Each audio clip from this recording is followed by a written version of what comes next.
Hello everyone, and welcome to Minecraft 1.15 Snapshot 19w43a. This is the first Minecraft 1.15 snapshot. There is a new mob and some new blocks today, so let's go ahead and get started. So ladies and gentlemen, the new mob in this week's snapshot is bees. Listen to him buzzing. Listen to him buzzing. Nice. So yeah, this is the bee right here. You can see he has a little bit of an antenna in the front. He's got flapping wings, and he has a stinger in the back, as well as some little tiny legs right there as well. So that is the new mob in the game this week.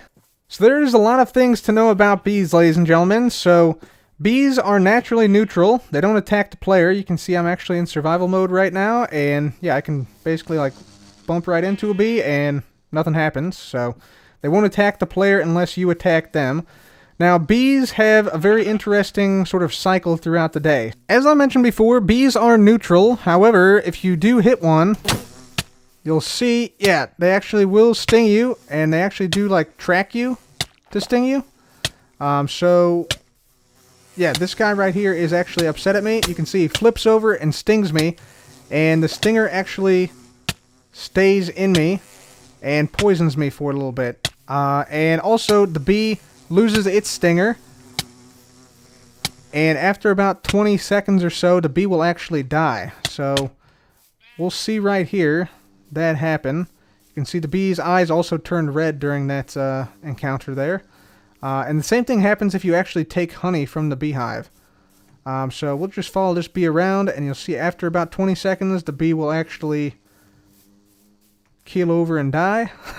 And yeah, after that, yeah, nothing drops from the bee. So just wait here. Yep, there it goes. So the bee has died, and yeah, the bees don't drop anything. And just to show you, the same thing happens if I take this. You see the bees emerge from the hive. And yeah, I took the honey from them, so they're not happy about it, and they will chase me now. And actually will end up stinging me. Like so. So there you go. And of course, if you do die to a bee, the death message, Cubfan135 was stung to death. So let's talk about bees and the life of bees. So basically, bees will spawn naturally around naturally generated bee nests, which is what this is right here. Now there are also beehives, which we'll get to in a few minutes here. So these are beehives right here, another new block added in this snapshot. And yeah, it looks like this. You can see what it looks like here, and also on the underside right there. So that's the beehive that the player can actually craft. But these bee nests are naturally generated in plains. They are also generated in flower forests and in sunflower plains. So around these bee nests, you will find a lot of bees. So I'm just going to go ahead and spawn in a couple of bees around here. And we're just going to follow a few of these guys throughout their life cycle here. So let's just go ahead and spawn in a bunch. And I'm also going to place down a couple of flowers around the area here. We'll place down some alliums around here, just because bees really, really love flowers, and their whole goal in life, essentially, is to basically interact with flowers, gather pollen, and then take that pollen back to their nest. So let's just go ahead and go into survival game mode, and you can see they are neutral toward me at the moment, and we will see what happens here. You can see if I'm holding a flower, actually, they are somewhat attracted to me, and you can sort of draw them around. And it turns out you can actually breed bees with flowers. So if I go ahead and hit both these bees with the flower, just like that. There we go. Parrots and the bats. There we go. And we got a little baby bee. Is that a little baby bee? Yep, that's a little baby bee right there.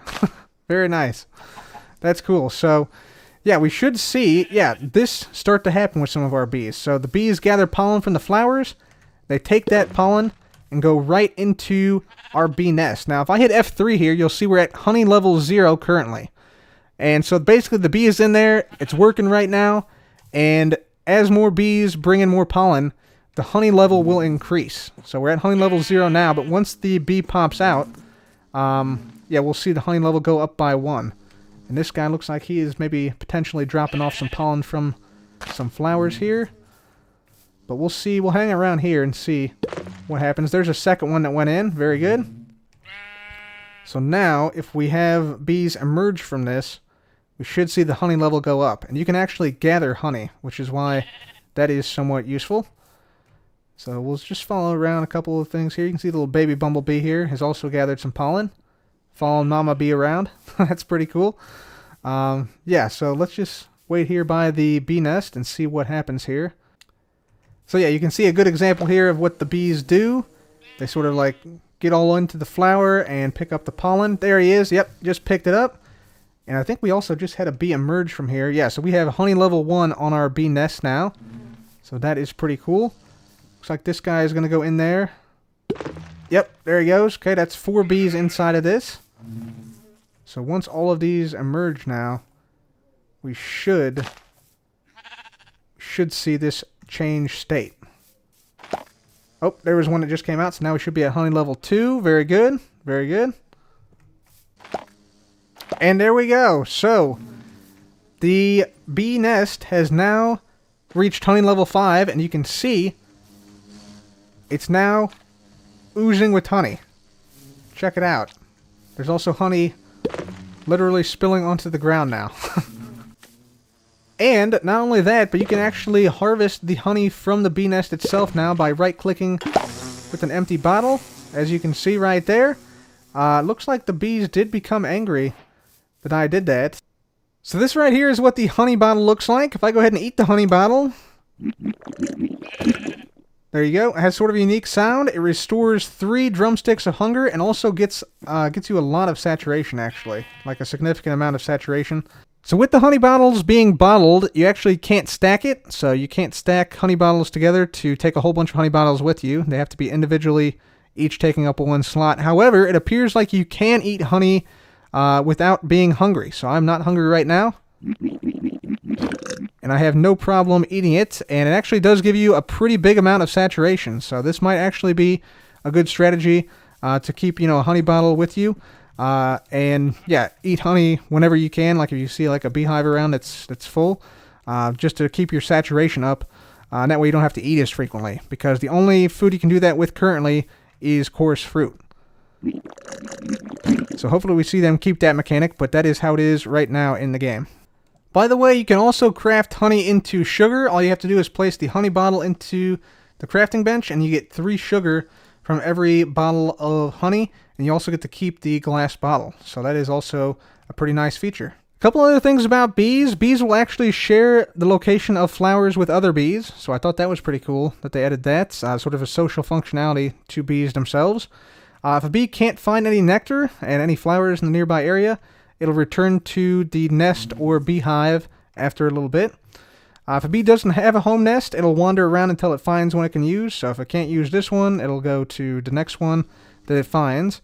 Another cool thing about bees is that when they spread pollen, they actually accelerate crop growth. So you can see this one right here just spread a whole bunch of pollen on these crops, and you could see them actually growing up, the crops. So I'm guessing that this can be used to make very, very efficient farms. You can see this guy over here spreading some pollen. Spreading some pollen over here now. Got a guy right here spreading some pollen. And you can see the pollen actually falling off of the bees down to the ground. And yep, there's some crops growing up. There you go. You saw it right there. There's some more pollen coming in. Perfect. Yeah. So bees will actually accelerate your crop growth by spreading pollen throughout your crop fields. So a couple other things about bees. Bees do not like the rain, so they'll actually try and go into their nests during the rain. And they also will sleep at night. So if I just do time set night, like this, we should see the bees start to return to their nests. Let's just see if we see that here. And if we do time set 14,000. Yep, there they go. They're slowly making their way, and it's not like an instant thing. But yeah, eventually, yeah, you saw one right there go in. Eventually they do make it into their nest at night to sleep. And then if I do time set noon, they should reemerge. Yep, there's one reemerging right there. And then, yeah, since it's daytime now, they will slowly reemerge from their nest. There's another one right there that popped out. Very cool. So, yeah, they don't like rain and will sleep at night. By the way, in case you're wondering, the bees actually do get harmed by the wither rose. So that still does damage the bees. They still don't drop anything or anything, but you can actually use this to breed bees. Just like normal, so you can use that for breeding. Dispenser functionality has also been upgraded in this snapshot, so if I go ahead and put down a glass bottle in this dispenser here and power it with the water source in front of it, you can see it actually fills up the water bottle inside. So this is kind of a big deal because this means you can now make 100% fully automatic water bottle stations, which means you can make 100% fully automatic potion brewers without any player input whatsoever. So that is a good challenge for all you redstoners out there. So there we go. So dispensers can now fill water bottles, and they can also, if I go ahead and take this over here to this nest, which is at honey level 5, and place down a glass bottle here, and then we'll just put a lever here, turn it on, you can see the honey bottle has been created. So you can actually harvest honey from beehives and from bee nests, which is what this is, with a dispenser and some empty bottles. So that is pretty cool. That is pretty cool. By the way, it's important to note that dispensers can actually fill up water bottles even from flowing water. So you can see here we have empty glass bottles in each and every one of these dispensers here, and we have some flowing water in front of them. If I hit this button, bada boom, there we go. We got full water bottles in each one of them, despite the water source in front here not being a full block. So yeah, it works exactly as you'd expect, so that is an awesome change. By the way, guys, it's important to note that the bee nest and I think also the beehive will output a different redstone signal depending on what level it's at. So you can see here it just went to level 5, so we have 5 redstone signal strength from this beehive, and if it's, it's 1, it's only going to be at 1. If it's 2, it's going to be at 2, etc. So you can detect when the beehive changes state, changes honey level, I should say. And also, if it does change honey level, you can use shears. So if I just right-click on this with some shears, I'm going to go into survival mode to do this. Like that, you can see you can actually collect some honeycomb.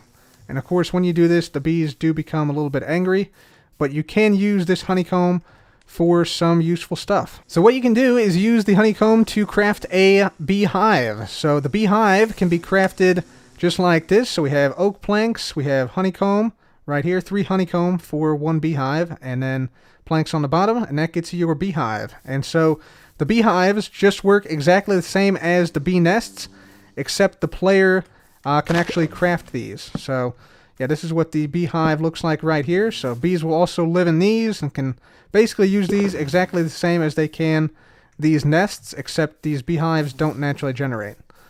So that is the beehive right there.